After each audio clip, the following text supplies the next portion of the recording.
Welcome to Gen Z Journey. Today we have Taran with us. Taran is born in the United Kingdom in the year 1997. He studied Bachelor of Arts, Geography in University of Cambridge, and he also did a graduate diploma in law in University of Law. And previously, he's the Chief Mentorship Officer of Project Access. He's also a freelance researcher, and most recent role, I believe, is COO of Affinity, is it? Yeah, I hope I didn't get that wrong. But yes, is there any interesting parts of your life that I missed out? No, I think we'll cover it all over the next few hours. So no, that's all good. Thanks so much for having me, Andrew. I really appreciate it. Yes, okay. First, I would love to hear more about you joining University of Cambridge because I heard that you came from a single parent family. Was that right? Yeah, so I think to sort of capture all of my journey to Cambridge, I probably start quite a few years before when Okay. I was 8 years old. So when I was eight, my parents separated. So until that point, I lived with both my parents, and then at that point they separated. My father left, so it was me, my mum, and my brother.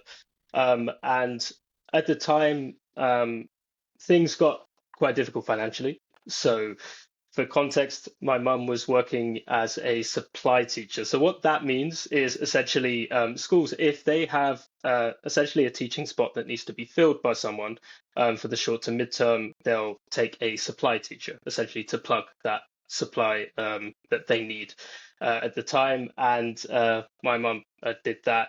Um, but she didn't always have work. She was also juggling that with trying to raise two children. So at the time, our household income wasn't very much, and it was about £16,000.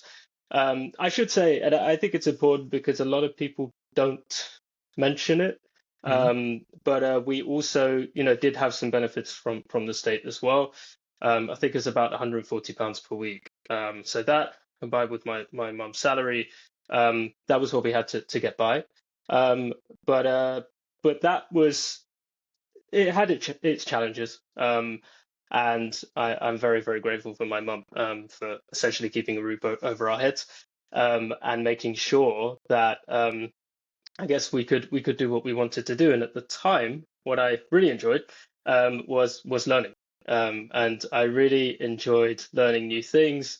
And I guess this was the genesis of the journey that ended up at Cambridge. So one of the I guess most important decisions that I made, weirdly, was probably at the age of 10 when I decided that I wanted to apply to what's called a grammar school. So in the UK, in our education system, there are two main types of schools. There's a private school, which you pay for, there's state schools, which you don't.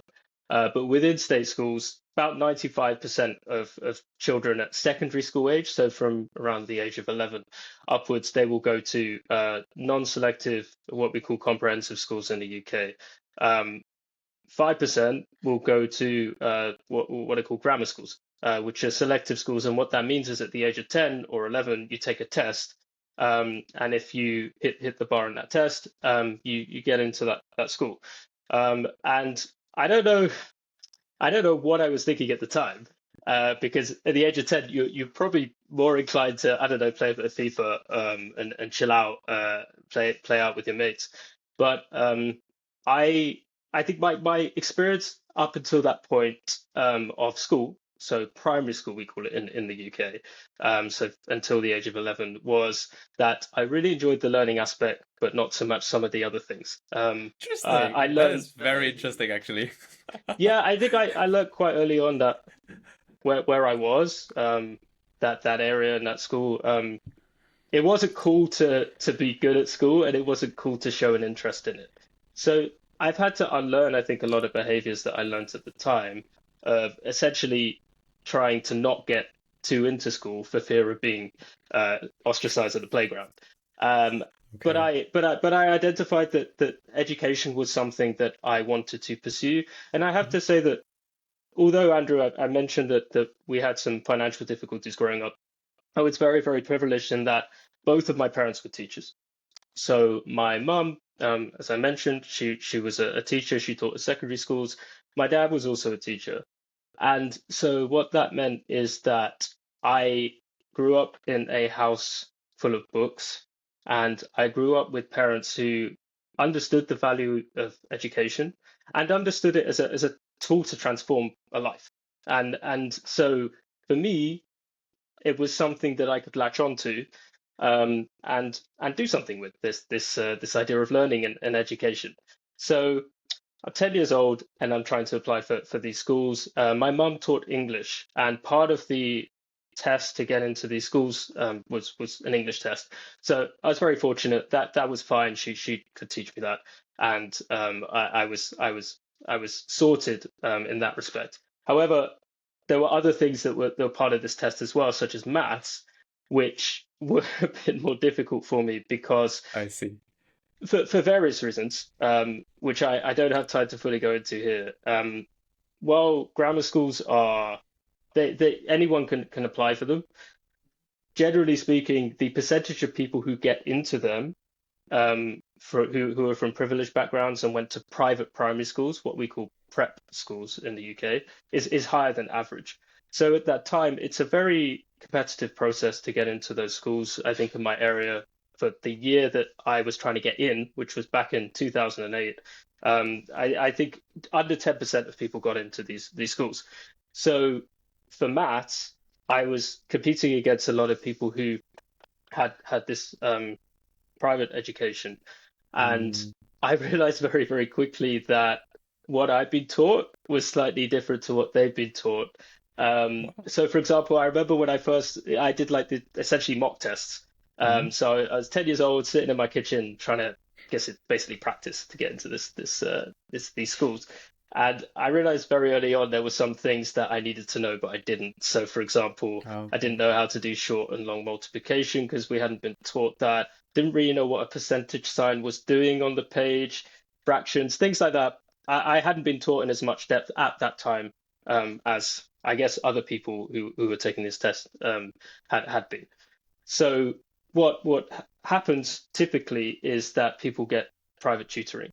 But as I Mm, mentioned, my mum didn't have much money. Like we didn't have money to start chucking 25, 30 pounds an hour at tutoring. So what my mum did is she found a tutor in our area who taught maths.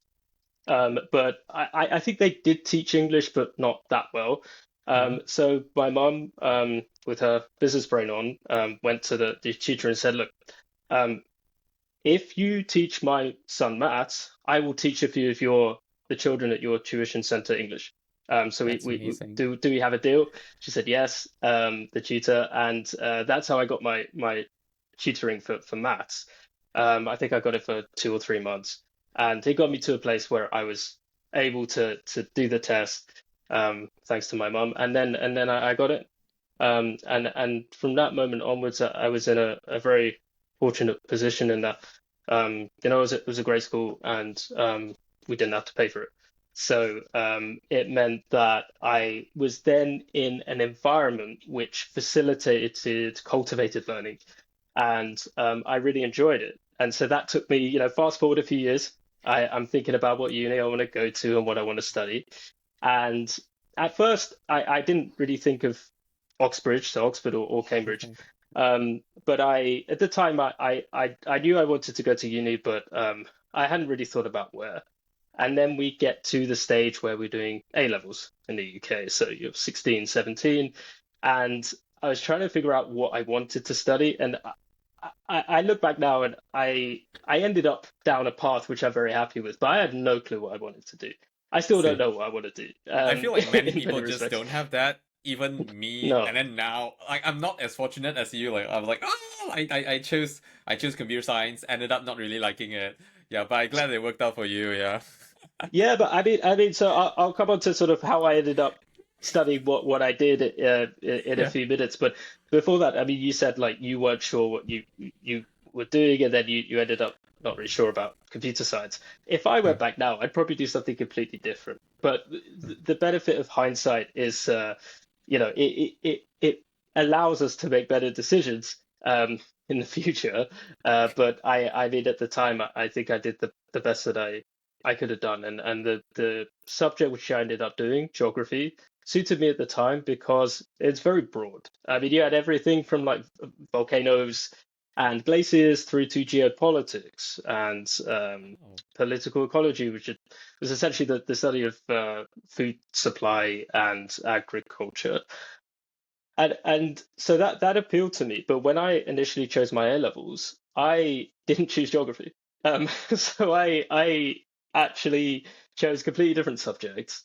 And on the first day of essentially our A level studies. So I studied A level for 2 years. On the first day of that process, I switched subjects, still not to geography, but to something else. So I switched my subject combination. And then 2 weeks into my A level study was that kind of sliding doors important moment where I decided to switch from history to geography. And if I hadn't done that, I would be, I guess, in some ways a different person, or I would have different experiences anyway. yeah. But I decided that I wanted to study geography because it was my first love. When I was like 8 or 9 years old, I loved weather. I was fascinated by weather. I would go on the BBC weather app for hours and type in like different cities, different parts of the world, compare the temperatures, and then there's this thing called pressure. What's that? What's an isobar? Like, and then I'd look all this stuff up. I was fascinated by it. I wanted to be a weather forecaster when I was 8 years old. That Either was that like a or very fascinating part of your childhood, definitely. This is very interesting. yeah, it was either that or a Formula One driver. But that I realized very early on that wasn't going to happen. I mean, we talk about I was talking about money. I definitely didn't Mhm. have enough money to pursue that career. But so that I was very interested in weather, and in the end, that was something that I guess came back to me. I realized that you know what, if I'm going to study something, why not be something that I find kind of interesting? So that powered me on to get more into geography, and then I ended up deciding, let's apply for Cambridge. Let's aim high. Worst comes to worst, you're gonna fail. It is what it is. I'll be okay. So I applied, and God, it takes me back now. It was over 10 years ago when I did the interview, but I remember going up there, and I'd never been to Cambridge before. This was before COVID, so we had it was an in-person interview, and my interview was like 8:30 in the morning, my first interview. So I had to stay the night at the college. So for those listeners who aren't aware, that Oxford and Cambridge, they have a college collegiate system. So you essentially have, I think at Cambridge it's around 30 different colleges, which are essentially like sort of accommodation blocks. But they're sort of like entities in their own right. They all have their own budgets, and you have to apply to one of them, or at the very least you get put into one of them. You can actually do what's called an open application, where you don't decide which college you want to go to. They just put you in one. But I decided to apply to one, and It that's the one sounded that kind of like the houses system from Harry Potter. yeah, it's very similar, and it looks the same as well. So it does look like Hogwarts, and yeah, like I remember going up. I was so nervous. I had no idea what I was doing, and they put me in this room for the night for free. And it was just this like little box, and there was like a shower at the end of the hall. I was so out of like I just felt like uncomfortable, but in a good way. I was excited, and yeah, managed to get through the interviews, and a month later, I was told that I got a place. Well, I say I was told I got a place. What actually happened is that I remember I was in bed. My mum Mhm. passed me the letter, which came through the Okay. post, which kind of ages me a bit, actually. I feel like surely this stuff is done via email now. I don't know how it works, Yeah, but yeah, yeah. um, but I but think yeah, so, like yeah. I don't know, but yeah, I got a letter through the post, and I'd been expecting it. So, and I'd actually turned 18 the day before. So I was a little Wow, hungover because that's it was the first time exciting. yeah, it's the first time I'd been to a pub. And I got the letter and I opened it, and the first lines were, we've had a lot of very strong applicants. We're sorry to inform you that. And I was like, ah, fuck, well, that's it. It didn't work out. But then in a new paragraph, it said, however, another college, who they have fewer people apply for your subject, they do want to take you, and they have given you an offer. They will be in touch in a few days. So I had got an offer, but from a college that I didn't apply to. They call it the winter pool system at Cambridge. At Oxford, it works slightly differently, but at Cambridge, essentially, this is something I'd heard of before, but the system is there so that you're not penalized if you apply to an oversubscribed college. So the college that I applied to that year, a lot of people wanted to do geography at it, but while other people got the place ahead of me for that college, there was room at another one. So I got an offer somewhere else. However, because I guess they hadn't had the chance to interview me themselves as insurance, they gave me quite a high offer to hit. I guess they wanted to make sure that I was good enough, basically. Okay. And I remember when I got that letter a few days later informing me of the pretty high offer that I had to hit. I was like, I'll bring it on. Like, let's go. Like, I can do this. I was in the zone, and like, I thought I could conquer the world. Fast forward like 8 months, I fucked it up basically. I didn't get the offer. And that you will be aware of this, Andrew, because I know you went to Nottingham, but through UCAS, you essentially the system we use in the UK to find out Actually, mine your is my choices. my because like mine is different. I only spent my final year here, so I did not Oh, went through the good. UCAS. I was Oh, in good. Malaysia. They had a campus in Malaysia, so that would be an interesting insight for me. Oh, okay. So essentially the way UCAS works, which is the system that most people who apply to UK universities will use Mhm, to select which unis they want to go to and then find out if they got in or not, is on the offer holder on the day you find out your A-level results. mhm, In the morning, essentially, if you go on UCAS, you'll see whether your offers have been granted or not, whether you've met your offers. And I remember I'd stayed at one of my friends the night before, because he also went to my school. We were going to go in together. It was going to be a big party basically, and we're all going to get into our unis and maybe go, go have fun with our friends that day. But what happened is in the morning I looked at the page and the Cambridge offer didn't tick over to basically accepted, got in, which what that means is that I hadn't met the offer. And that was confirmed when I went to the school like um, an hour later. And I missed out the offer. And while I rang the college, they essentially said, look, if you haven't met the offer, that you're not coming to Cambridge. So for 24 hours, I thought I had messed up my life. I think in hindsight, uh, even if I hadn't got in the end, this is probably a lesson in how not to attach yourself to fixed outcomes, but to focus more on the process itself. It sounds cliche, but it it is very the true. yeah, and the mindset that I had of the time was basically, I'm going to Cambridge or that's it, like, everything is over. Mhm. My perspective has shifted since then, mainly through life experience. A few things we'll probably speak about later, but at the time, it was a big deal for me. And what it meant is that I didn't have another plan. So for 24 hours, when I thought I'd messed everything up, firstly, I went home. I remember my mum took me home, got a massive packet of Doritos, the like cool original ones, and went through those, watched some TV or whatever. And then I started Googling like essentially what to do if instead of university, basically on Google, because I Okay. hadn't thought about this. But even though I had actually gotten to another university, which was a fantastic university, and I'm sure I would have done, I had a great time there. At the time, my mindset was Cambridge or nothing. So I was looking for different things to do, and who knows, maybe I would have gone on and done an apprenticeship or done some traveling, or I don't know. But what actually happened is 24 hours later, fast forward a new day, I'm sitting on that same sofa that I was eating the Doritos on. This time I'm eating instant noodles for lunch. My diet at the time wasn't great, as you can tell. I see. And I get a call from a an unknown number, and I answered it, and it was an admissions tutor at another college, and they Mhm. said, "Hey, like, we've seen you applied, you didn't get into this other college, but we would love to have you." Oh, And I just said, yeah, let's go. Thank you so much. And I got it, and I got in through the third college that had given me an offer. It's technically this process is called as the summer pool. I see. It's a That's very, a very lot of rare, pulls. yeah, a lot of pools. I was passed around all over the place, but I got it.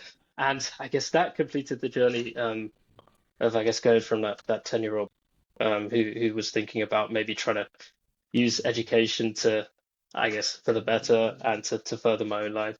And then ended up going to Cambridge. So it was an arduous journey, but I got there and I had such a great time there. So yeah, it was all worth it. Interesting. Really, really interesting story. And yeah, I think but very interesting. I think I really like the part where you highlighted like you chose geography over history because of your childhood, and then you're just like you're fascinated over weather and all that. I believe like all of us have those moments and all that, and that's like I don't know, the interesting part of our life where we just don't know for some reason that we're just so interested in one particular subject. Yeah, it's really hard at that age as well to think about these things. Um, like like as I said, if I went back now, I would do a Mm, completely different subject. But that's not to say that I didn't enjoy doing geography. mm, And with the information I had available at the time, mm. I would pick geography again. Um, it's just Yes. that maybe I'm at a slightly different stage in my life. I have slightly more Different confidence in, priorities, I believe, maybe yeah, something. d different priorities, but also just I think I have slightly more confidence in my abilities in other subjects. So, for Mm, example, now I have more confidence in my mathematical and scientific abilities. So I'd probably be tempted. I think right now I'd probably do maths or maths and mm. philosophy. Um, like yeah, that's what I probably would do right now. But that's based on the experience I've had since then. If I was in the same position as I was when I was 17, I would do geography, and try and do it at Cambridge again. I And see. so yeah, no regrets at all. That's beautiful. But yeah, after you graduated, you joined Amazon. And Yes. I don't know, like you took like you studied geography and then went into Amazon. It just doesn't sound like there's any link at all. Can you tell us more about that? What happened during that time? Yeah, I mean the reason it doesn't sound like there's any link is because there isn't one.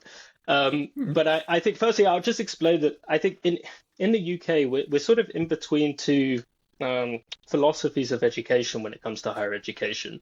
So in places like Germany, for example, you essentially decide at the age of 18, or maybe even before that, in terms of the type of secondary school you go to, what you're going to do in the future. And then what you study is very, very tightly linked to what you go on to do in your career. So yeah, essentially in the US system, in the university system, it's more the other way in that what they do there is they don't in lots of cases even require you to declare your major or your degree subject until halfway through or the second or third year of your 4-year bachelor's degree. And in the UK, we kind of have a mix whereby we do have to decide what we want to study. Normally, there are a few quite innovative new universities in the UK and elsewhere where actually you can do like a cross-curricular, interdisciplinary course, but generally speaking, you have to declare what you want to study when you start or when you apply. But employers don't exclude you if you haven't studied something that's essentially looks like, logically speaking, it would fall into that discipline or that industry. So, for example, with Amazon, for me, what ended up yeah. happening is that I did geography, and then I ended up applying to essentially what was an operations role, which had Mm, absolutely nothing to do with geography. But it's mm, fairly standard practice in the UK to do that, to apply to a job and do a job that doesn't have much to do with your degree subject at all. So that wasn't out of the ordinary. It just might seem a bit strange.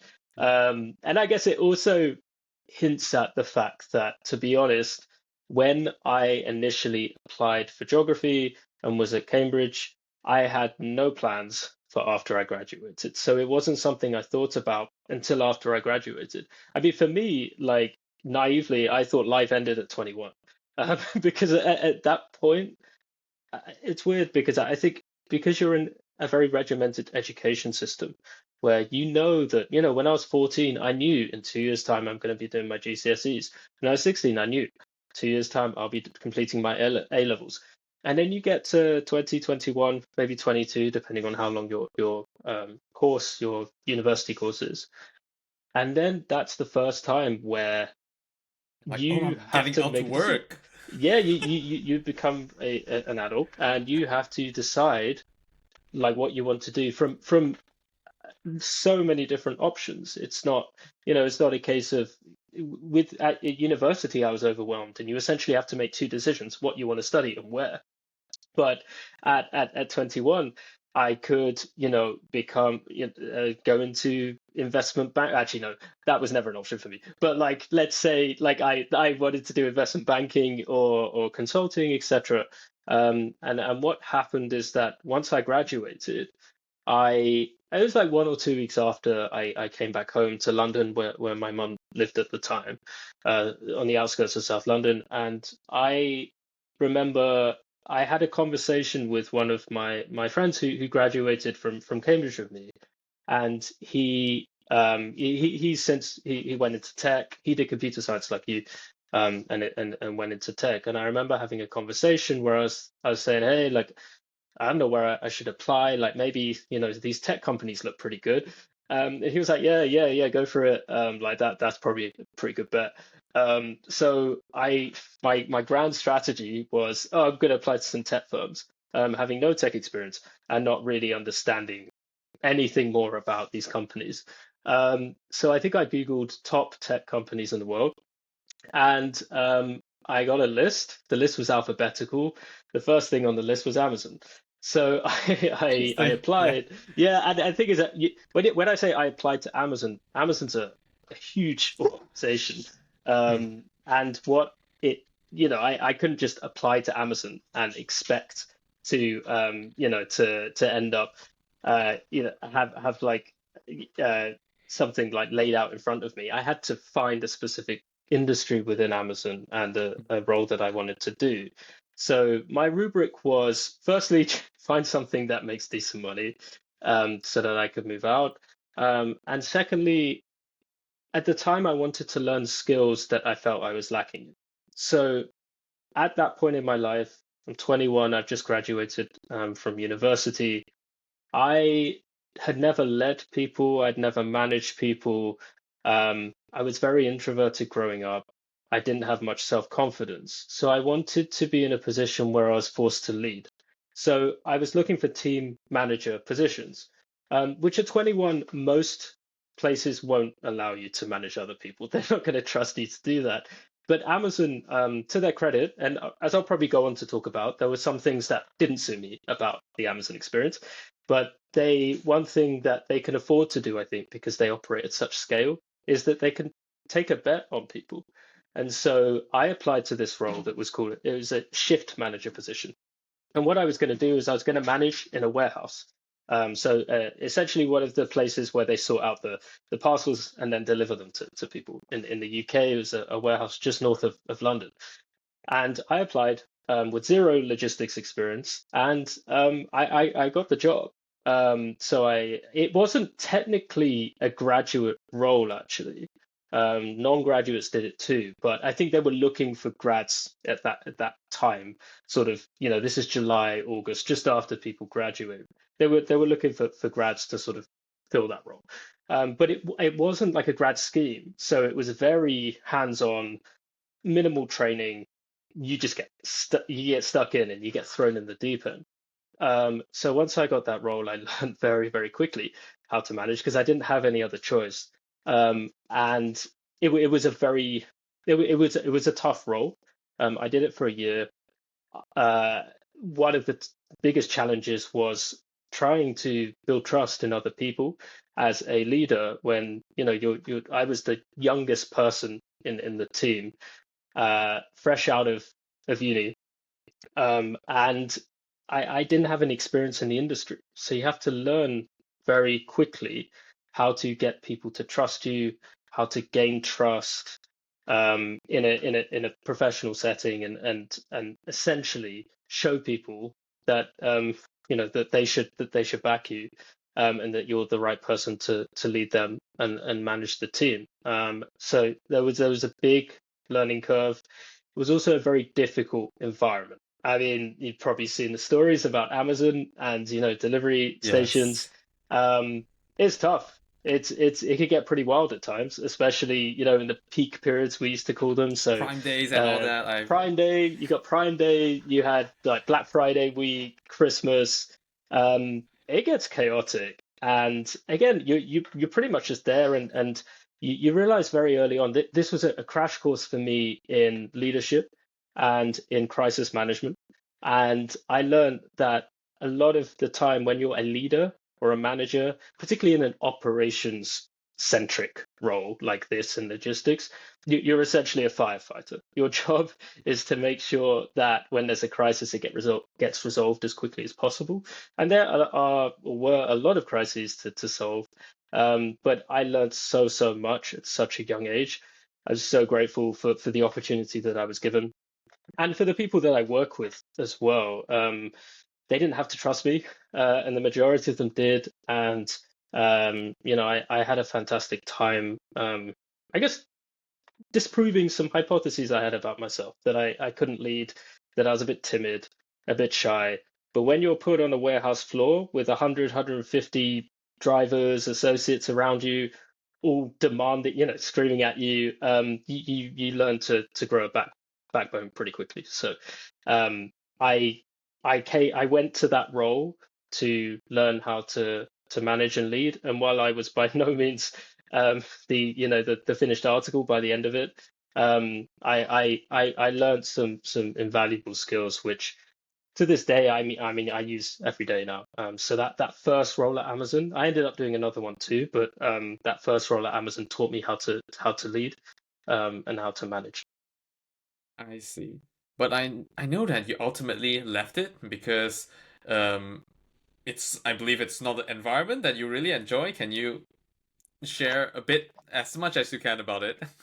Yeah, yeah, for sure. I know you worked at Meta, so you understand like a lot of the different forces at play. But so firstly, I did another role at Amazon. So I did this shift manager role for 11 months, and Mhm. then I shifted to a role as an account manager, which is basically a Okay. sales role in the London office. It's a very, very different role. And again, I don't think there are too many companies on earth where you could go from being in the middle of a logistics warehouse to then sitting in an office selling essentially and doing business development.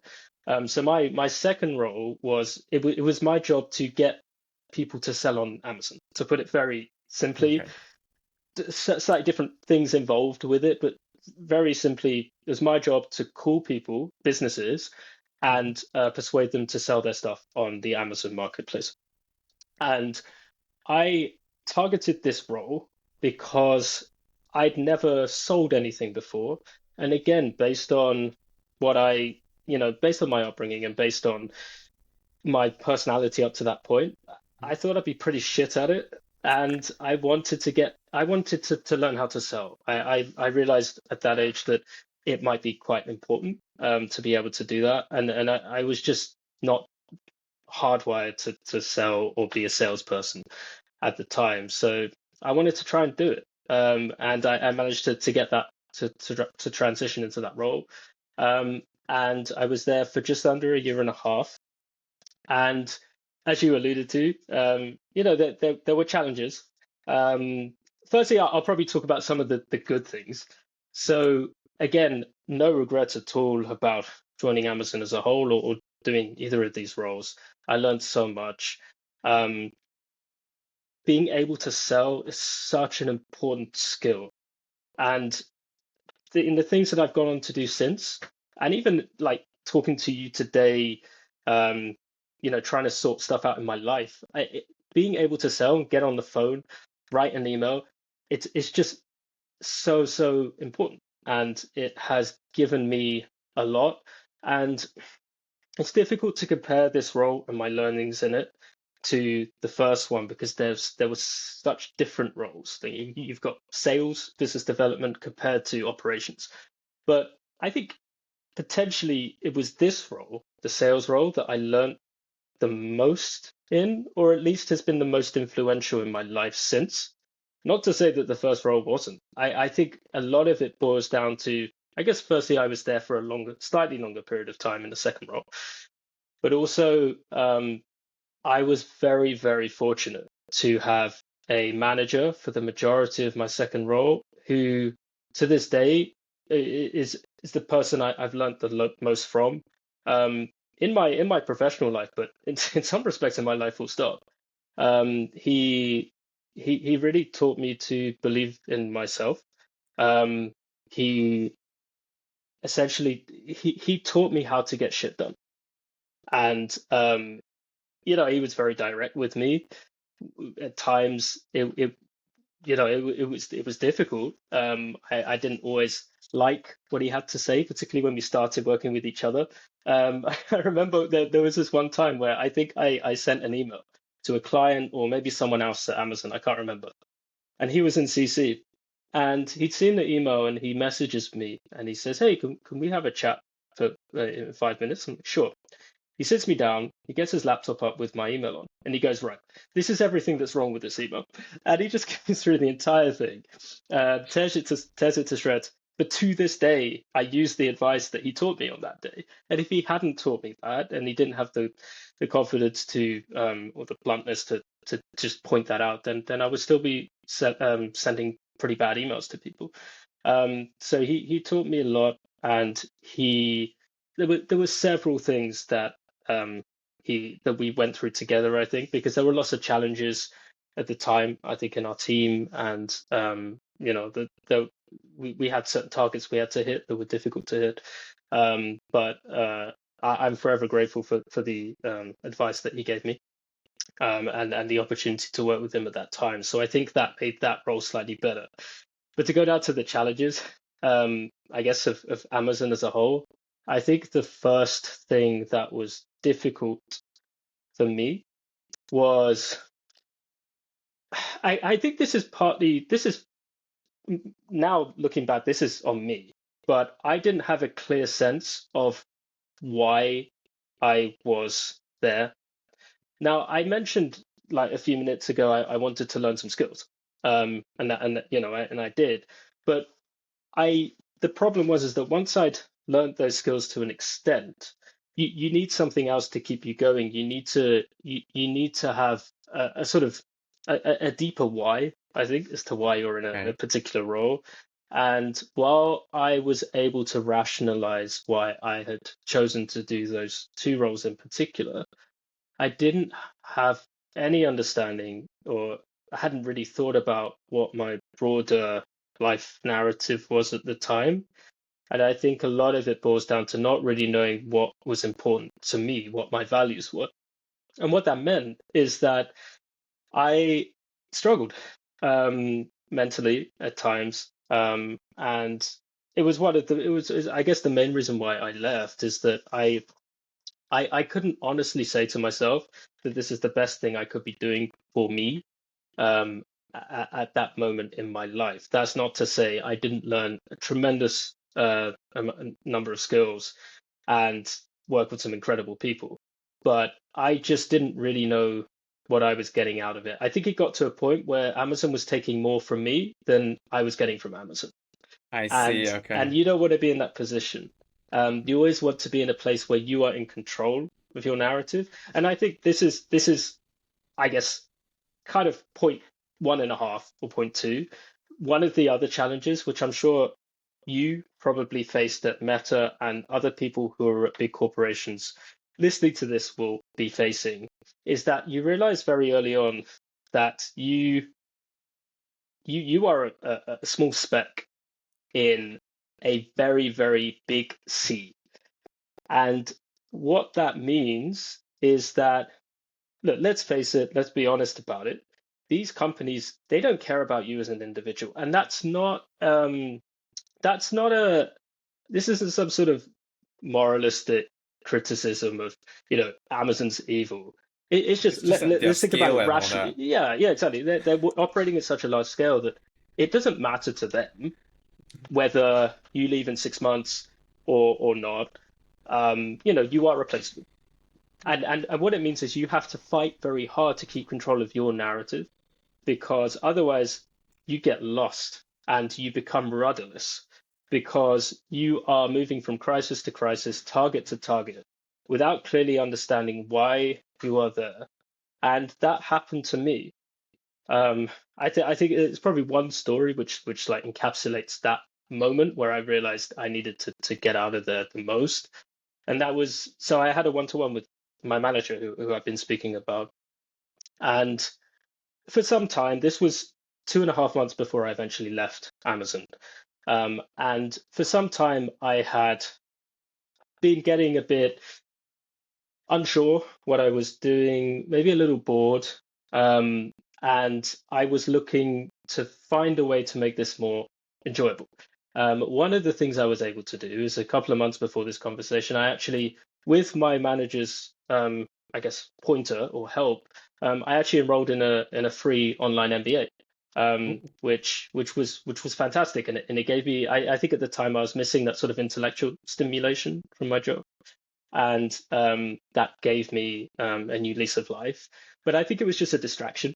And again, to his credit, I don't think I would have had that idea if my manager hadn't suggested I look at something like that. So again, this is an example of good leadership and something that ended up with me doing an MBA that I wouldn't have thought of before. So that had a big impact on my life. His suggestion, but I was still relatively disillusioned with Amazon. And in this meeting, I can't remember how it got to it, but I think we're talking about the fact that I was a bit disillusioned. And I think he said something, he asked a question, what is it you want to do with your life? And I just burst into tears. And I I I, I couldn't explain I was shocked at myself. And I just started sobbing. And I left the call. He gave me like half a minute to calm down. I came back on. And then when I came back on, I was just like, I have no idea why I just reacted so viscerally. Um, and then, it became clear at that moment that something was very, very badly wrong. And I think I don't know if that's an episode of burnout or what, but it got to a point where I didn't know why I was doing what I was doing with my life. And that is a very dark place to be in. And it's something that I've fought against restlessly ever since, and successfully too. But that was the point where I realized I needed to change. Um, I just didn't know why I was doing what I was doing anymore, and I needed to to get out of there. And I eventually did about 2.5 months later. But I wouldn't have been able to get there, I think, at least as quickly without the help of my manager, I guess, helping me on that journey as well.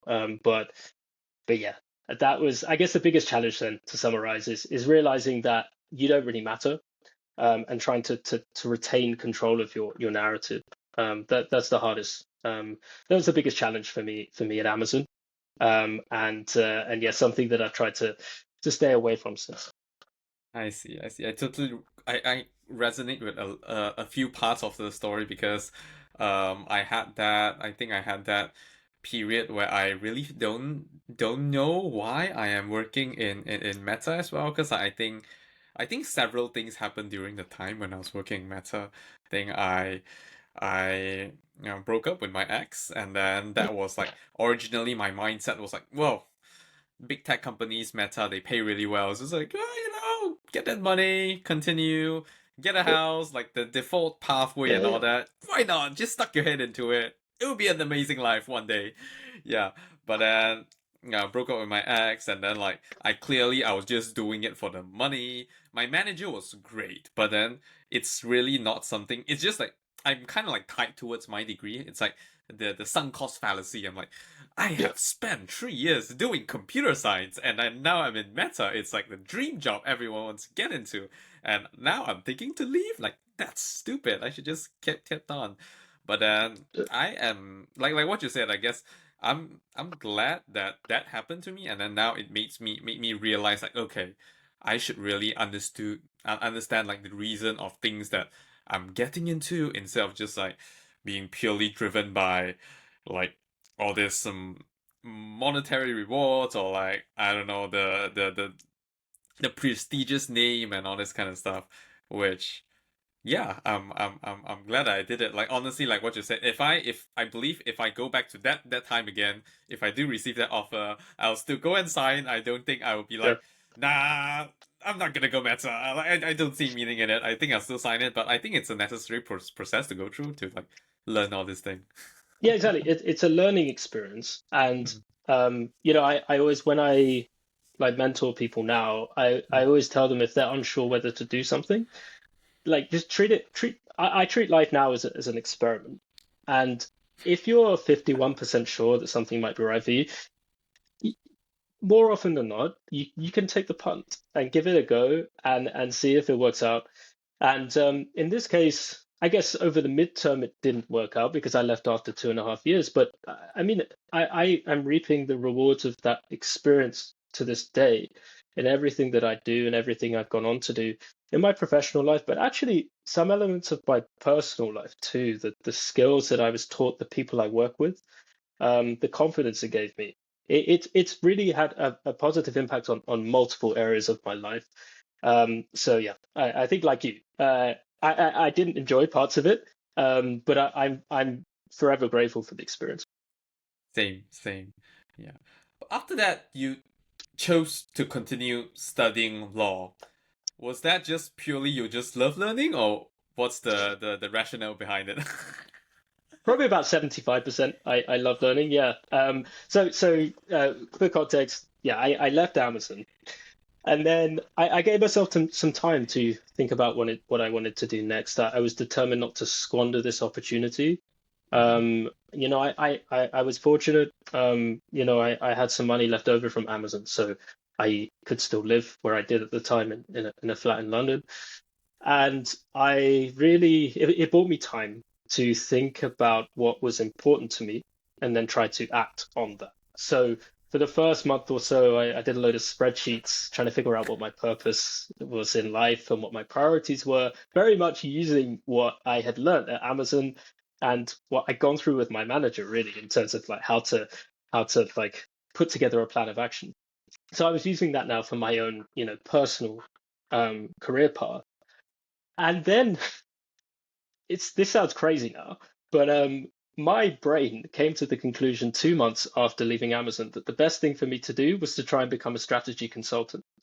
So I actually applied to like McKinsey and Bain, etc.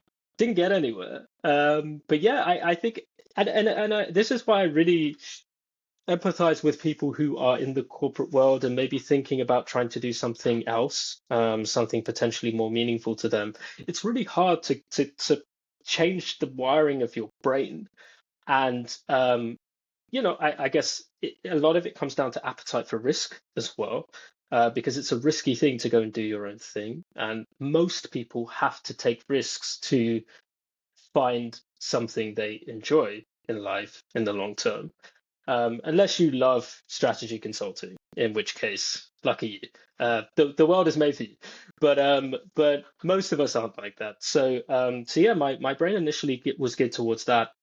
Then after a month further like research, I realized no, you are trying to kick the can down the road here. You're just going to find something else to do for 2 years. You're going to be in the same position, just 2 years older that you were when you left Amazon. Let's not do that. Let's be a bit bolder here. Let's take some more time to do something else. So what ended up happening is so when I was 15, 16, I wanted to be a lawyer. And to be honest, the reason I wanted to be a lawyer is because it's one of those careers that if you do essay writing subjects, like I okay. did some at A level, being a lawyer is good for you because it involves writing. That's sort of the basic logic I think behind that idea. So I thought, okay, maybe I could be a lawyer. So what I did is I got a list of the top law firms in London and I just cold emailed them again using my sales skills. from Amazon, and a few of them responded, and I had a chat with a partner at one of them, and then like the sort of careers team at another one, and it was great to talk to them, but I think I realized again that corporate law was not going to be the answer to my problems. It was just going to be, again, kicking the can down the road, same problems, but like, I guess I'd still be earning some decent money whilst, facing those problems, but it wasn't really going to change anything. However, coming back to, I guess, your point about was this just about, a love for learning, I really wanted to learn, but I think at Cambridge, I my confidence had been knocked. I didn't do that well in my degree, and I became a little disillusioned with formal learning because I basically spun my wheels for 3 years trying to figure out how to do well in exams. And this is one of my biggest gripes, I think, with the degree I did. And I think it's probably an issue at multiple universities, not just Cambridge. But there was a lack of transparency as to what good looked like. So how to do well in exams. We had the odd I guess optional class with an essay writing specialist. But I never, until the very end of my degree, actually sat down with someone who got a top grade in a future in a year above me, and saw how they wrote in exams, and people weren't very forthcoming with that sort of information. And what that means as well is that people who went to good schools, who know a bunch of people who went to Cambridge, they end up generally speaking having a better reference point for how to do well, and a lack of transparency leads to, I guess, an inability for people to improve. And it's something that I really, really advocate against. We need more transparency in higher education. It's probably different subject per subject. I don't know how it was in something like computer science. Perhaps it's maybe easier because you have, I don't know, maybe you have like specific, you have problem sets and you have specific solutions you need to try and I guess, find, right? But in essay writing subjects like geography, you can two people can have the same knowledge but get vastly different grades depending on how they present their argument and how they write in the exam. So anyway, that annoyed me about education, but I love learning and I wanted to get my confidence back in learning. So I've always had an interest in law because I'm very interested in how society shapes law and vice versa. So I decided that I was going to do what's called a graduate diploma in law. Shortened as the GDL, which most people in the UK will know as the law conversion course because it's the course. It's a 9-10 month course that typically people will do if they didn't do law at undergraduate level but want to become lawyers. So you can do this instead of the 3 year LLB or law bachelor's course in the UK, and then you can be on a path towards becoming a lawyer. So most people do it to become a lawyer. It's a very vocational course, but I decided, fuck that, I don't care. I want to learn about the law. So I applied to a career changer scholarship at the University of Law. So I got that. So I got some money off the price of the course as well. It's a postgraduate course, so you can't get a loan for that. But I got some money off it. And then I had a fantastic 10 months learning about the law. Um, and I met some incredible people. Even though I'm not doing law now, I wouldn't change it for the world. I would go back and do it again. Um, if anything, this was me rediscovering my love for learning, but also I think just like getting some enthusiasm back in general. I had a great 9-10 months on that course, and it taught me, I guess, a lot of subject knowledge about the law, but it gave me a better understanding about what I enjoy in life. And I realized that an environment where I can constantly learn is something that I need to work towards, and something that I think I got away from at Amazon, maybe not in the sense that, as I said, I learned a lot at Amazon, like a huge amount in a very short space of time in a very high pressure environment. But I'm someone who also just likes learning for the sake of learning. I like to think about why society is how it is. I like to think about the relationship between societal behaviors and law and all that stuff.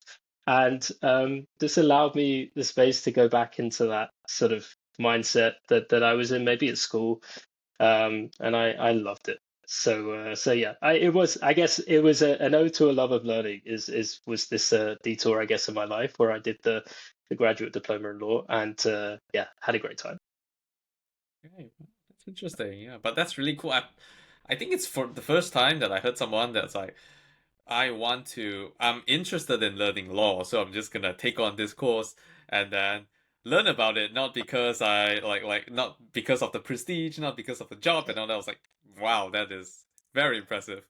Yeah, I should say as well that I at the start of the course, I did apply to a couple of solicitor jobs that they're called training contracts, where Hmm. essentially the way it works in law, if you want to be a solicitor, you apply to get a training contract at a law firm, which means that you will to become a qualified solicitor in England and Wales, you have to have 2 years qualifying law work experience. And essentially, when you sign a training contract, that firm will give you 2 years to train for them, but they essentially pay you. So it's just a job basically. But for the first 2 years, you're a trainee solicitor, and then you become a newly qualified solicitor at the end of those 2 years. And I applied to a few of those, but I don't know if you've ever done these sort of like job applications, but for law, they're long as hell. They're so long, Ooh. and like I did three, and I was like, I can't do this anymore. Like I'm not motivated. And to me, that was a sign that maybe this wasn't right for me. If I can bring myself to write a few thousand words, on explaining why I want to be a trainee at a firm, then how could I do a career in that? And fair enough. I mean, I guess that's part of the reason why these firms make these applications as long as they are and as detailed as they are. They want it. They're also testing, I guess, your enthusiasm. And I failed that test. I just couldn't bring myself to do it. So I realized very early on that's not for me. However, once I finished the GDO, I think like 3 months afterwards, I applied to do a PhD in law. And I actually got a place at Okay. the University of York. I was gonna do a project on, to put it very simply, because PhD titles could be pretty long and Mm-hmm. incomprehensible. I was gonna look at the idea of fairness in administrative decision-making processes. So when the UK government is thinking about how they dish out benefits payments, and I guess looking at processing asylum seeker applications, these sorts of things. So I got the place, but I didn't get the funding for that, so I ended up not doing it. Um, but that was a potential option as well, to just carry on learning and do a PhD. But I mean, I'm happy with how my life has turned out since then. But that almost happened too. I almost ended up being a PhD student. Interesting. That is quite cool. But yeah, I'm happy that like the current path is working well for you. So, can you tell us why you joined Project Access after that? Yes. So for context, Project Access is a charity. It's a mentoring Mm-hmm. charity. And the aim is to help people from underrepresented backgrounds get into top universities worldwide. So not just in the UK, but also in the US and some in the EU as well. Um, and so I initially um, applied to become a mentor Mm. for Project Access. This was about a month after I finished this law course that I was talking about. And at the time, I just wanted to use the experience of trying to get into Cambridge and studying at Cambridge to help people who weren't from backgrounds where people around them were also getting to Cambridge. So at the time, I just wanted to do a bit of help, just help some people. I had actually previously mentored for like a sort of related organization. And I just wanted to help out at the parent organization, Project Access International, as a mentor. So that was my initial intention. Then, as part of the process for being onboarded as a mentor, um, you talk to a team member, and she mentioned the possibility to volunteer to actually run the organization. Because the Okay. thing is, the great thing about Project Access is that it's a volunteer organization. So everyone's a volunteer. It's run by current students at universities and people who had just graduated. So I would have fallen into that second category at the time. And I inquired about potentially joining the team, and then a few months later, I interviewed and I essentially got a volunteer role at this organization, Project Access. It was only supposed to be 3 to 5 hours a week, and what happened is a series of events occurred where basically I couldn't start my role for 3 or 4 months because of personal reasons, which we'll probably talk about Hmm. soon.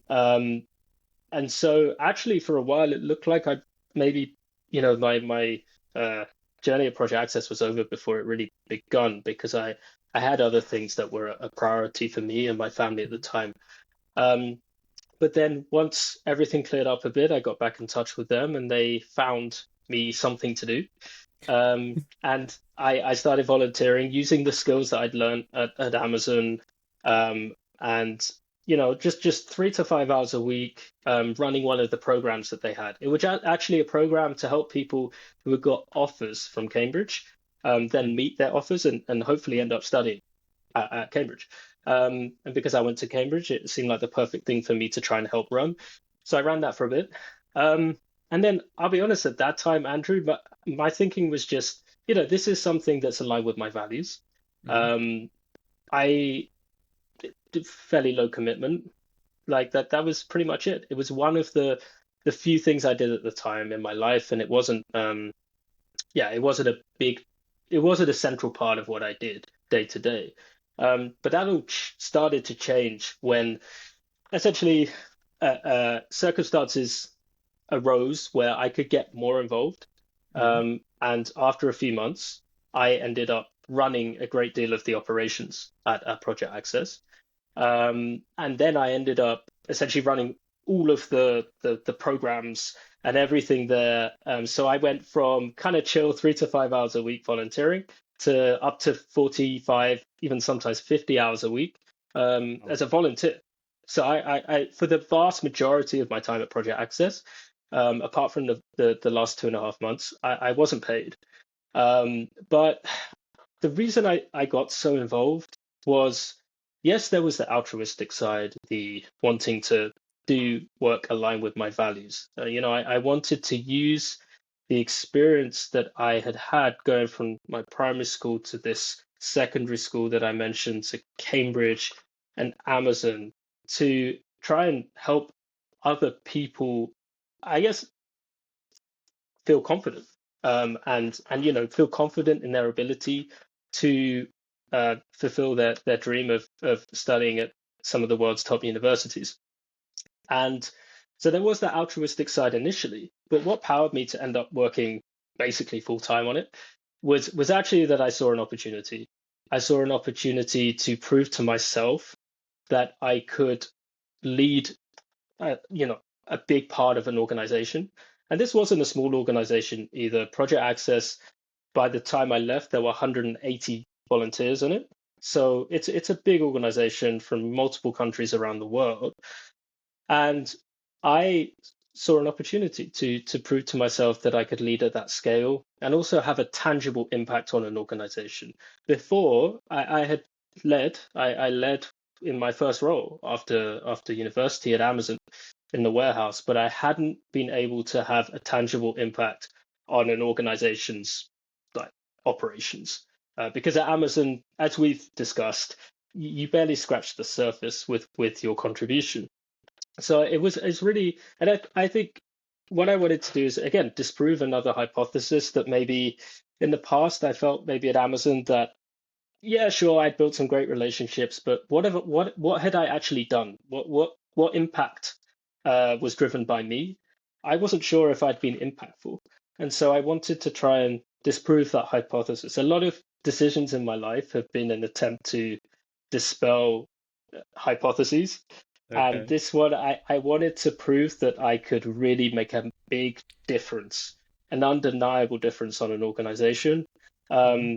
And yeah, that's kind of what I was able to thankfully do with the help of some incredible people. The people I work with at Project Access some of them are future leaders, some of them are current already leaders. But I was able to do great work with great Hmm. people, and yeah, that's sort of how that all came about and how it evolved into something far bigger than I thought it would become initially. I see. Wow, that is very interesting, and I'm very surprised like how much work you took on as a volunteer.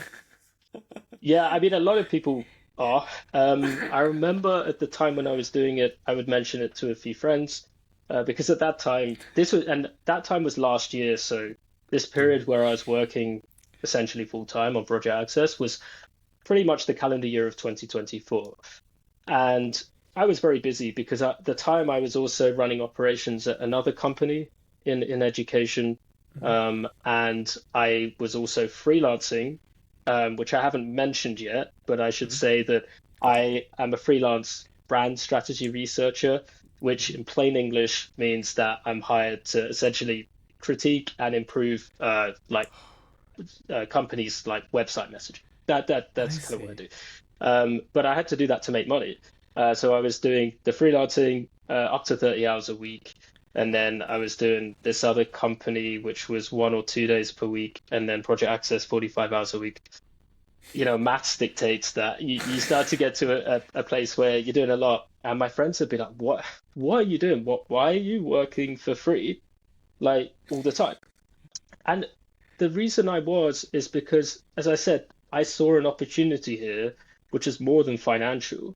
It was an Hmm. opportunity to prove to myself and to other people that I I can lead an organization or help lead it, and I can have a pretty big impact if I direct my energy towards something that aligns with my values. And it was really important for me. I think potentially the best decision I've made so far in terms of my career. Because this is the sort of thing that it wasn't. I made it an opportunity, but I kind of it was something that I kind of just created in terms of the role itself. That last 8 or 9 months of my tenure, I was the chief mentorship officer of Project Access, and that was a completely made up role that I'm very grateful to the CEO when I came to him with this idea of, hey, let's rather than having like a COO, let's take the opportunity here to brand this role as something that's very like central to our mission. Let's make it clear that we're about mentorship. um, that's what's important to me. We're not trying to be like a corporate. Mentorship is what we do, and it's what I did in that role. And so yeah, I was able to like essentially create this role, and able to experience, I think, a little bit of what it would be like to run an actual company. And yeah, I'm forever grateful to the people there, the CEO at the time, who was fantastic. And yeah, like I learned a lot there, and I was able to coalesce all the learnings that I had taken from Amazon as well, and put them into this operations role, team management role, everything all into one, and had a fantastic time. So yes, as you were saying, you're pretty much having like three full-time roles. You're have like in a education company, if I'm not mistaken, and then running your own like freelance and also volunteering full-time in Project Access. During this period of time, how did you manage your physical health and mental health? Yeah, I mean, that is a good question. And at the time, although I was very busy, I did try my best to really look after my health. It's something that's very important to me. And the way that I the way that I tried to do it, anyways, I kind of visualize it like essentially, if I've got my hand here, and Hmm? each thing that I do is like a yo-yo. And Okay. when I'm doing like three things, as you said, like a lot of the time. So I've got my freelancing. I had this project access that I was volunteering for a lot of hours per week. And then I had this other company that I was helping to run. Um, I've got some fairly weighty yo-yos there where what happens at any one time, I might be working particularly hard on one of the things that I'm working on, and then that yo-yo is essentially almost on the floor. But I've always got to make sure that I keep a grip of everything, and that's where the sort of my balance comes in. And essentially, if something gets a bit too far and it's close to falling off the yo-yo rope or whatever the hell that's called, um, I do my best to bring that back, and then I might end up focusing on some of the other things that I'm doing. So while it's difficult, and I'm not going to gloss over it, there were times where I was pretty tired and pretty busy last year. This was so the calendar year of 2024. I was doing all these three things you mentioned, and it's the busiest year I've had in my life by some distance. But it was also the most enjoyable. And so the way that I was able to balance everything is, I guess, have some non-negotiables and some routines and a clear set of values. So and I think this is something that I would recommend everyone try to do as an exercise. Have a clear sense of what your values were. The reason I actually ended up writing down a list was because at the start of 2023, for various reasons, I ended up in a position where I was referred to cognitive behavioral therapy. And part of uh, one of the exercises I did while I had cognitive behavioral therapy was essentially to write down a list of values. So at the time, it was a predetermined list. There were things on it like health, um, career, family, friends, etc. And I had to rank or had to rate out of 10 the importance of each value to me, but also how successfully I had lived out that value over the previous week, which is a great exercise because it forces you to be honest about what's really important to you because you can't just rate everything 10 out of 10. Well, I mean, you can, but you're not really being it's a little Like this, disingenuous. you lose the point of the exercise pretty you lose much. you lose the point of the exercise, and most importantly, you lose a sense of what's actually important to you. Mm, But it also forces you to be honest with yourself about whether there is a discrepancy between what you claim to be important to you and what is actually important to you as determined by your actions, as determined by what you have actually made time for in the previous week. And so the reason I bring that up is because I now essentially have a list of five values that mhm, I try to live by. And this guides, Andrew, what you're talking about in terms of how do I balance everything.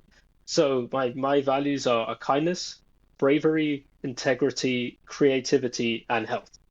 And what I do is at the start or the end of each week, I will sit down and I will honestly assess how I've lived those values out in the previous week. And mhm, then, so I'll rate each out of 10. And then I will put together a list of objectives for the next week, which are all based around how I can improve, I guess, my score on each of those for each of those values. And so what it means is because health is one of those five core values for me, it means that I do take the time to look after my physical and mental health. So mhm, yes, I'm working a lot of hours, but I always make sure that I go to the gym, ideally at least 5 times a week. Sometimes it will be 3 or 4 times. Sometimes I go 5 times, but two of those days I'm in there for like 28 minutes or something. But the point is that I try to make time to do it.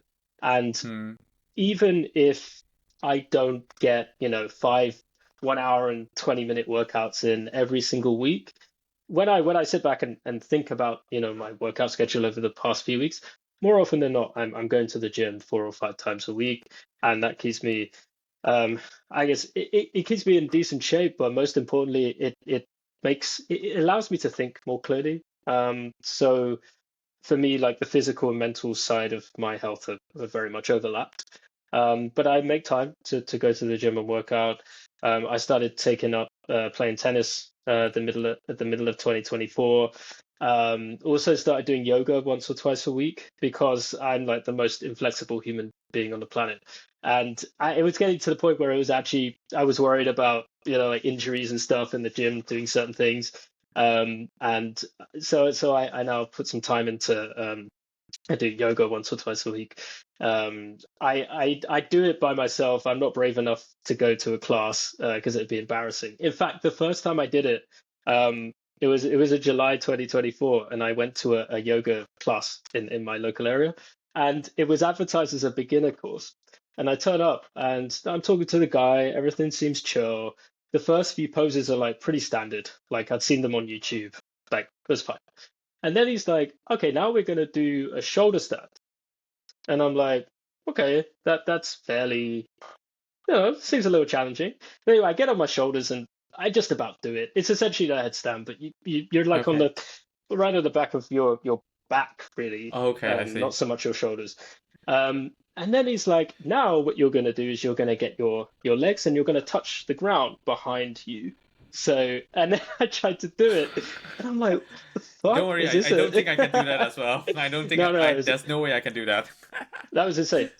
And yeah, I almost snapped in half. And then that was the first and last yoga uh, course I did in person. I really enjoyed it, but it was just a bit intense for me. But yeah, no, I do yoga as well as tennis and working out. And I make the time, even if it means that I sacrifice something else, whether it's my work, or potentially at times, like seeing friends, I make sure that I get try to get a balance of all of them. Um, Mm, One thing I will caveat though, Andrew, is that as I'm sure you're probably on LinkedIn as well, you probably see a lot of discourse about work-life balance, and mm, there are a lot of people who claim to essentially have come up with a whole new way of seeing things by saying, you've got the crowd that say work-life balance isn't a thing. You've got mm. some people who very much advocate for it. I think the fact of the matter is that there's nuance in that balance is subjective to everyone. So my Yes. balance is different to your balance, will be different to a lot of people listening to this podcast. And so what it means is the most important thing is that you find out, or you try to think about what that balance might look like for you and then Mm, work towards it. So, as I said, I spend some time every week listing out my values. Um, I spent a lot of time initially trying to figure out what those were with the help of therapy. But that's really the core basis of trying to find a routine that works for me and that allows me to balance everything according to my needs and also be relatively healthy and take care of my physical and mental health. Because those are very important things to me, mainly due to a few things that have happened in my life over the past 2 years and to loved ones and seeing that, we are not immortal and we need to look after our health. Even if, we're in our 20s at the moment and we think we're invincible, we're not. And it's vital that, we respect this vessel that's allowing us to do all these things. And I think at times I certainly used to take my health for granted. But the fact that I'm able to talk to you today or, do all these things at such intensity that we've spoken about is because I've been able to keep myself in relatively good condition. Because otherwise I would just collapse and burn. Like I wouldn't be able to do that. So yeah, I work out a bit, take time for my mental health. I should also point out I journal every day um, as well, which has really, really helped me sort of relax. And also, I read. I read a lot. I read at the end of the day. I read every tube journey to drown out the screaming of the Victoria and Northern lines in London. I put on these noise cancelling headphones and I But just you still read. can hear it, right? Yeah. I can still hear it, yeah. Yeah, right. It's But not these that are bad. yeah. I'd recommend as a tip to anyone who lives in London, if you could get some noise cancelling headphones and just put the noise cancelling on, whether or not you have music on. I don't have music on when I read, Mm, but it does help in noisy situations like when you're on the tube. But yeah, lots of reading as well, which allows my mind to replenish. And look, there were times last year where I mm, prioritized work over my physical and mental health. Not to the extent that I got ill, but I did push the boundaries of what I could was physically capable of, and what Mm. I could sustain mentally. But I was just about able to balance everything. All those yo-yos just about stayed on my fingers, and yeah, I was able to have the busiest year of my life in 24, but also in many respects the best. Oh. I remember you mentioned like I think like during Project Access you like there was a 4 months that something happened and then you only joined after that. Was that because of your dad's passing? Yeah, yeah. Oh, So at the end of 2022, so just over yeah. 2 years ago, my father passed away. And he was 6 months before he passed away, he was diagnosed with a terminal illness, Oh, um, terminal cancer. And at the time, he was in his mid 50s.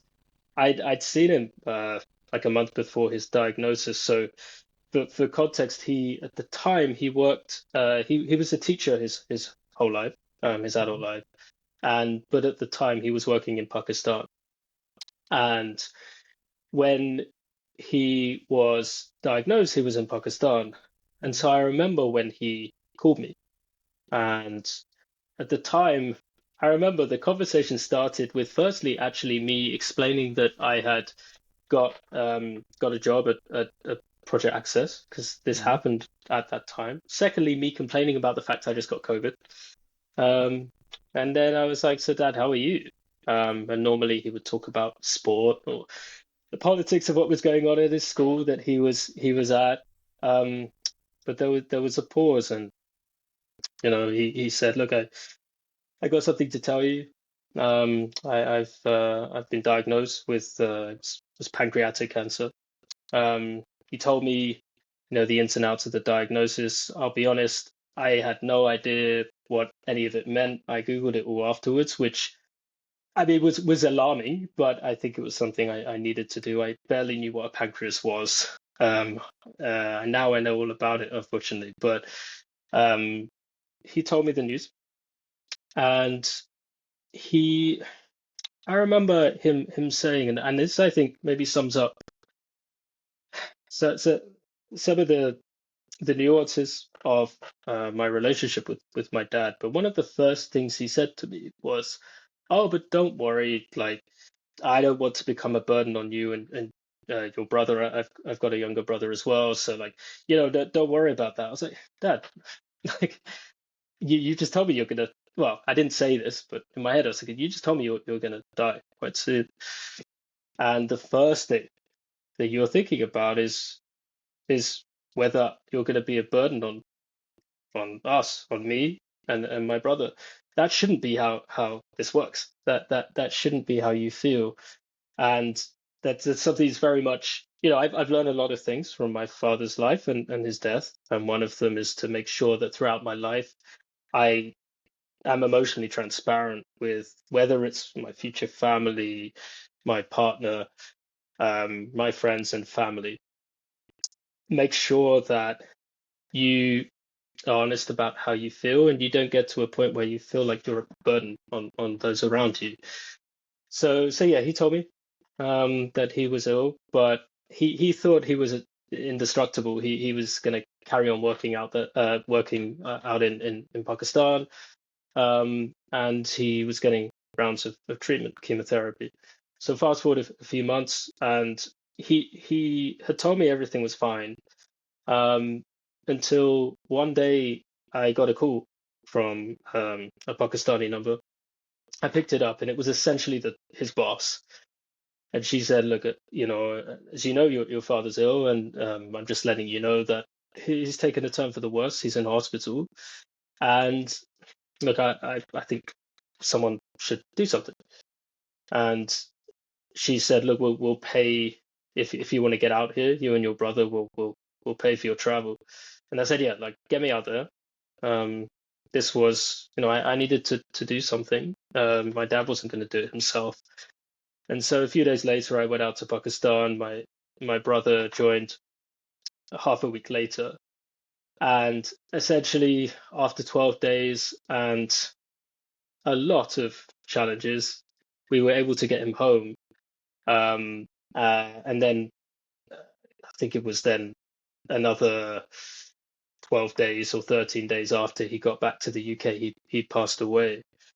But it the whole process gave me a new perspective on life. That whole episode, because until that point, and I know Andrew, I know you've experienced the death of a parent as well. So you may have felt a similar way, but until that point, I thought that death or mortality was something that happened to old people and people on Netflix. I It sounds naive because it was, but as someone who was in their 20s, I just didn't really think about death much. All my grandparents were dead at that point. I'd seen death. Three of my grandparents passed away in my lifetime. My dad's dad, so my granddad, he passed away long before I was born. So it's not like I hadn't come across death and been affected by it, but this is the first time that it had it had come about wholly unexpectedly, and I'd never seen life work that way before. I'd never seen death that close. I mean, to be frank about it, I was with my father the last 26 days of his life, and I saw the process of him pass away over those last few weeks. And it gives you a new perspective on what's important and what matters and what doesn't in life. To go back to maybe one way that I thought about this, and one way that it links back to some of the things I did before in my professional life. I remember at Amazon, we were taught that there are two types of decisions, reversible and non-reversible decisions.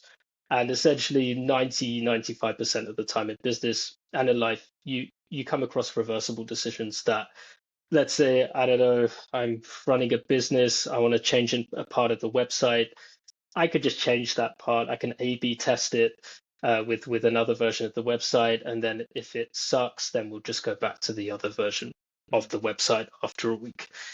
Earth goes around the sun, everything's going to be fine.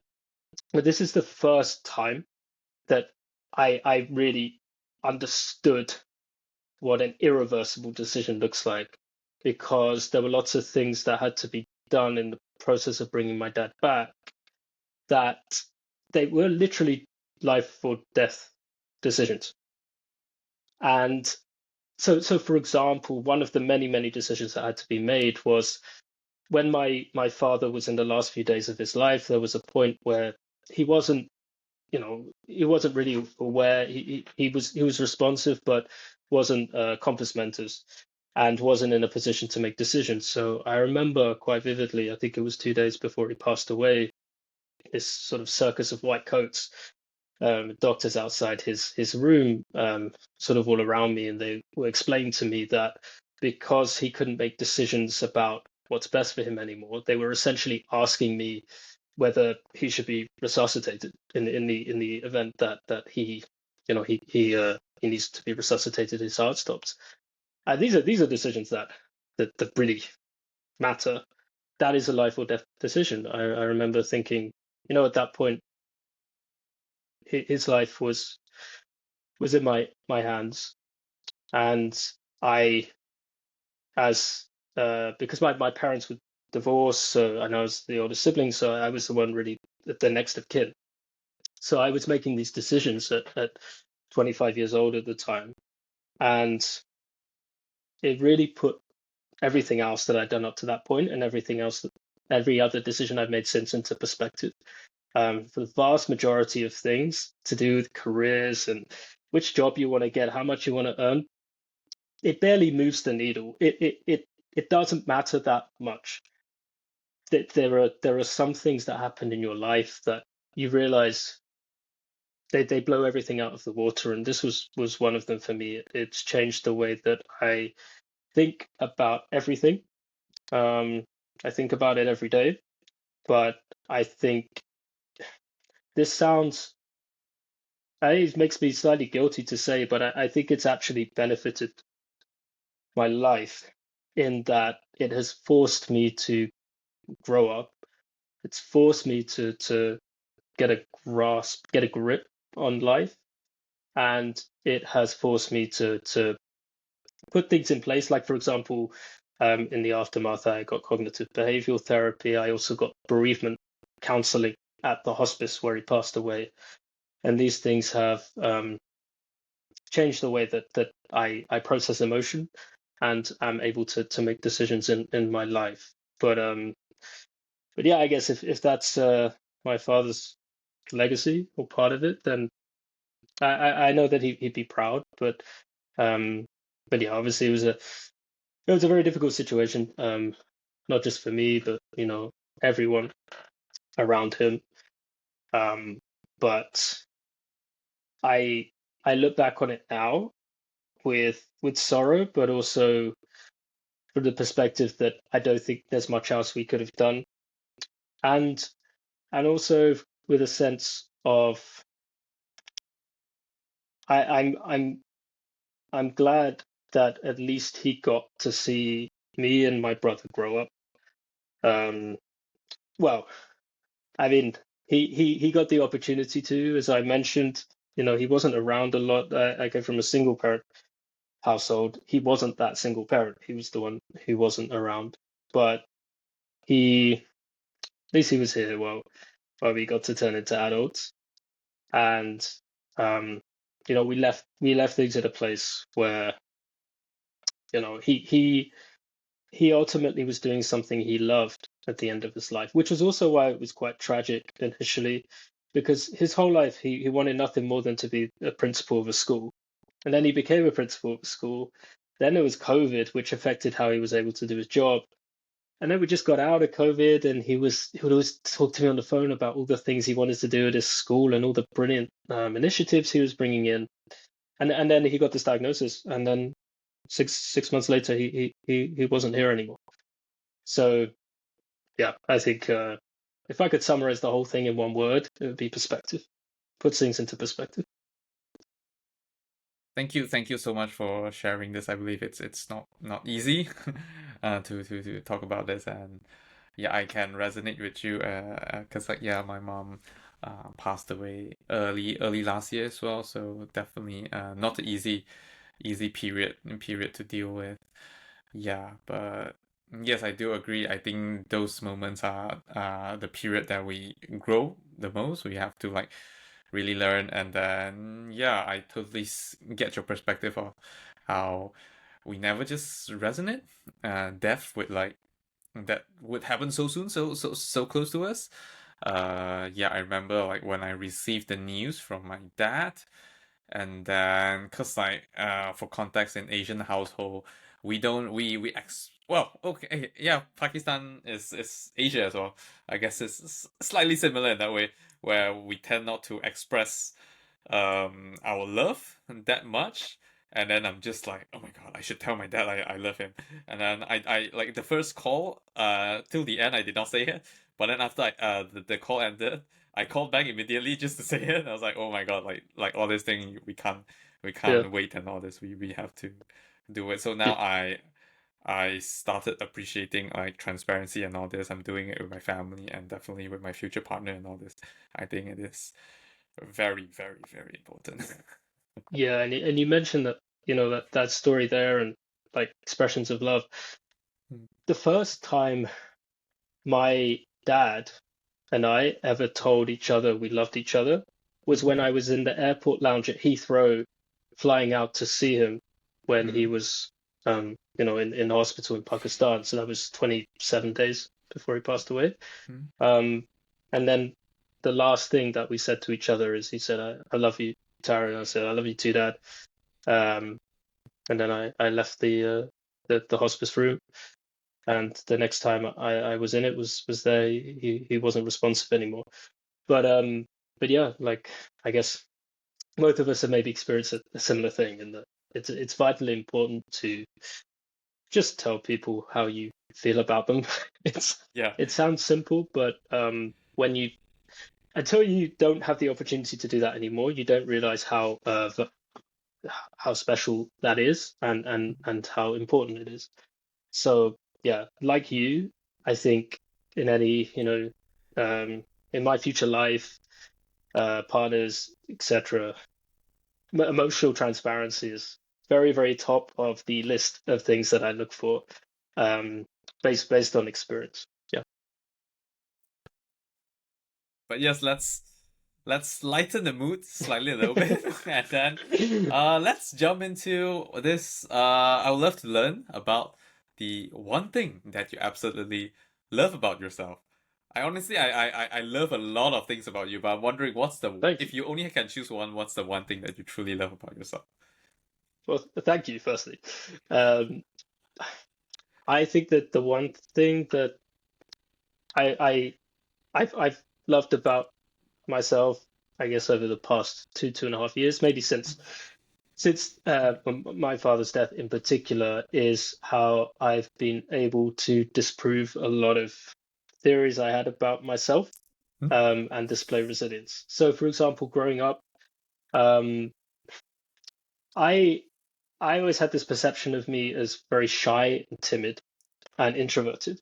So for example, when I was in like nursery, so like preschool, um, one of the report cards I got, was that I like to sit in the quiet room by myself reading, and I didn't really talk much. That wasn't something within my faculties as a as a young kid, and I over time have kind of had to unlearn a lot of those habits, those like personality traits, because I realized, going to Cambridge and then trying to find my feet in the adult world of work, that it's helpful to be able to speak to people and communicate.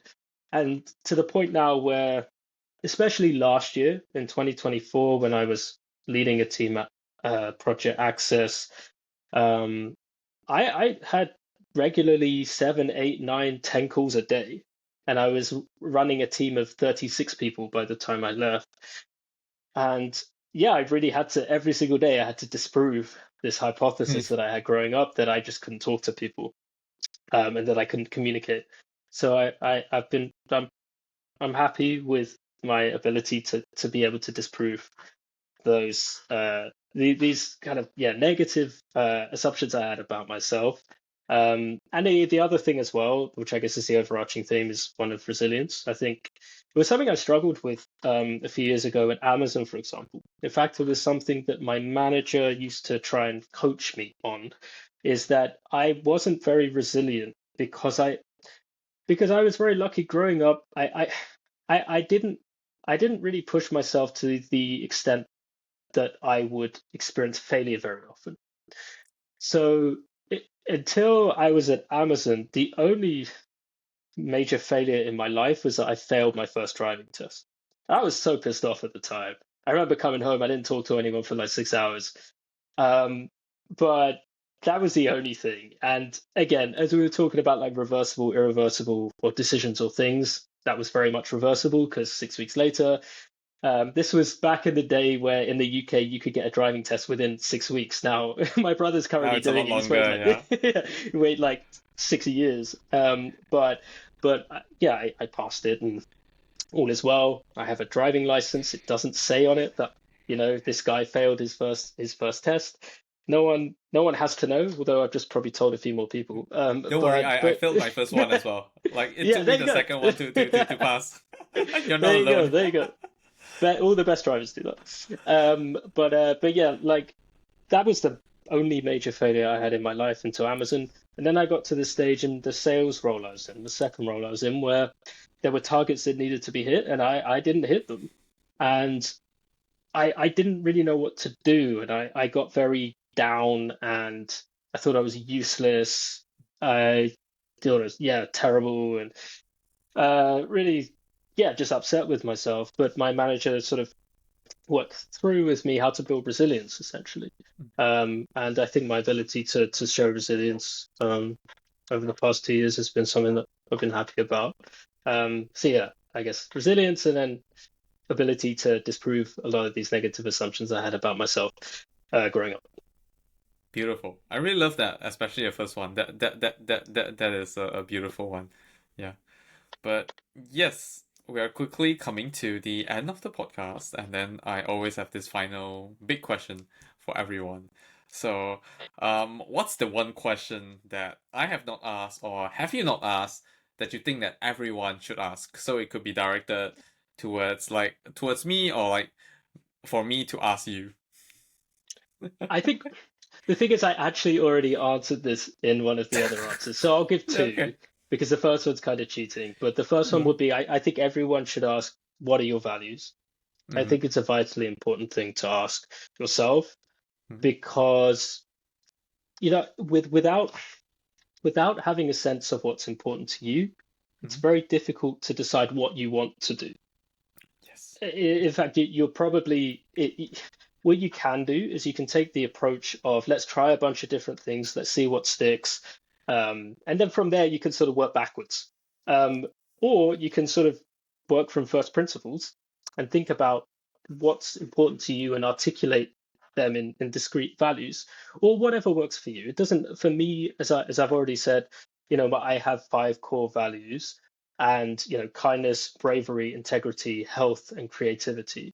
And actually thinking about it, a lot of those stem from actually things that my dad was able to display, and then some things that he wasn't as good at throughout his life. Actually, interestingly, thinking about it. But whatever works for you, whether it's discrete values or maybe a couple of sentences about how you want your life to be. I think that's important. So yeah, Andrew, I guess to you, what are your values? Good question. Good question. I think, well, I think I'll try to keep it to three. I just like this magic number three. I think three of my values. One is definitely kindness. Yeah, kindness. Yeah, and then transparency. Something that I really learned recently. And yeah, humility. Humility. Mm, I really love humility. I believe nice. at the end of the day, we are all the same. Yeah, we are all the same, and Good. then we have to remember that. So yeah, that is my three main values. Thank you for And asking and that. It's really important. I think I mean like I do have my answers for previously, but definitely people change from time to time. yeah, And then I haven't done this exercise for quite some time. When you said about it, like it reminded me that yeah, I should really do that a lot more. no, that's fair enough. And I guess because I technically already listed my values earlier, I guess my second question would be like what are I guess what are your top conversations from the past 12 months that you've had? It's something that I've kept a kind of note of because I journal and so like I keep a list. I did it a few days ago actually for 2024. I listed out in no particular order like three conversations that really stuck out to me and that were my favorites from 2024. And I think that's quite an interesting exercise that someone could do because it helps you appreciate people in your life. Like your friends, family. These could be work conversations. I don't know. It could be any kind of conversation, but helps you appreciate um, communication and people and emotion. And I think it's a great way of solidifying memories and for ourselves.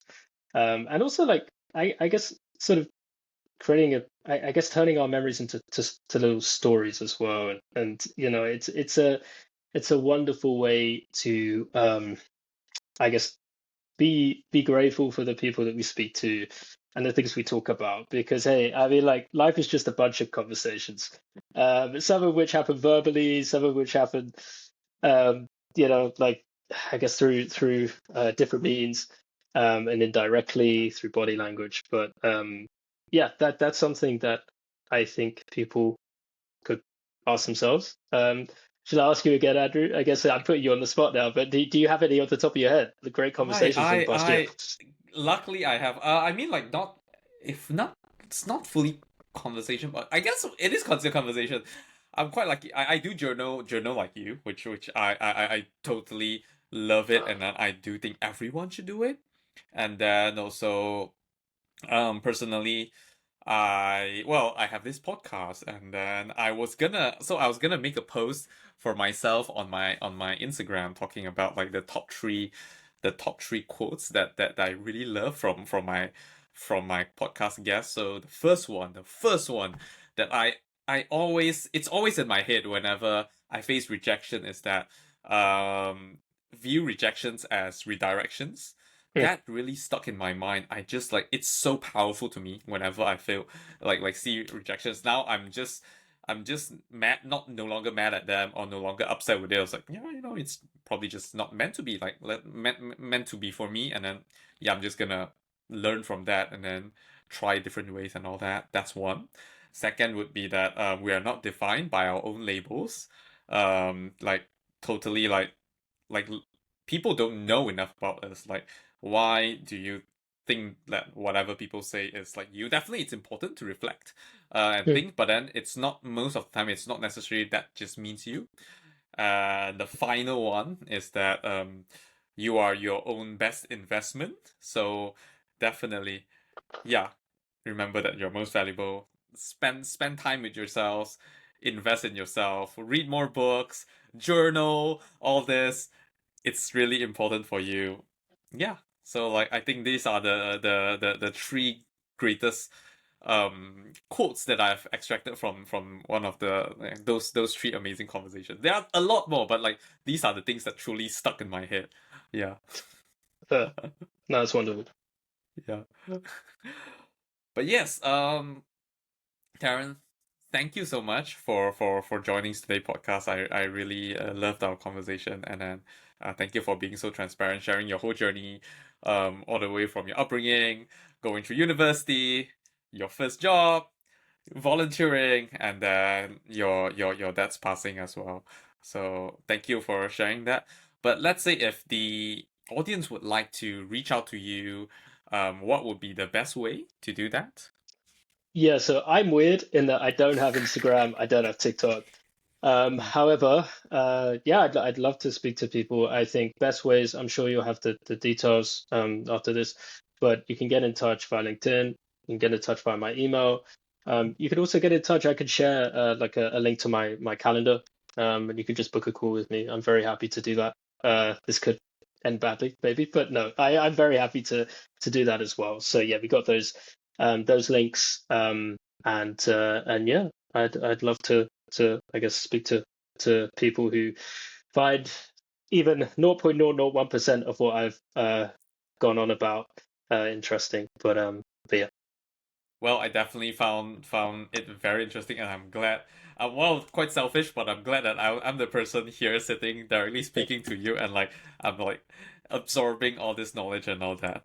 So yes, thank you so much for joining us, and yes, hope you had a great time. No, I did. It was amazing, and also thank you to you as well, Andrew. Like I've watched a few of your other podcasts with other guests before this. I think you did a fantastic job. I definitely see a lot of elements of my journey and yours as well. And yeah, definitely would love to stay in touch. I'm sure we'll talk again soon. But thank you so much for another fantastic conversation that I can add to the list of great conversations. Absolutely. But yeah, thank you so much. If you enjoyed the podcast, I would really appreciate if you leave us a 5-star review and follow us on Spotify or Apple Podcasts, or if you're on YouTube, please like and subscribe. Thanks again for listening to Gen Z Journey. We'll see you again next week. Remember to subscribe to get notified as new episodes come out every Thursday, and please share this podcast to anyone you think would enjoy it. This is Andrew Kwan from Gen Z Journey.